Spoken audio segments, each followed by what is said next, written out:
রাজনীতি হচ্ছে দেশের মানুষ, সমাজের মানুষ, আপনার আশেপাশের মানুষের কল্যাণের নীতি।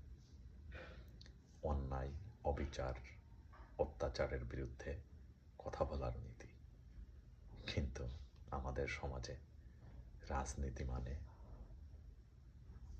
পেট নীতি। নিজে কিভাবে ফুলে ফেঁপে বড় হওয়া যায়, এটাই হচ্ছে আমাদের দেশের রাজনীতির বড় একটা মুখ্য নিয়ামক। শুধু তাই নয়, আমাদের দেশের রাজনীতি মানে নিরীহ মানুষের উপর অত্যাচারের নীতি। কিন্তু সমাজ ব্যবস্থাটা আসলে রাজনীতিতে চলে না। বাস্তবতা খুব কঠিন।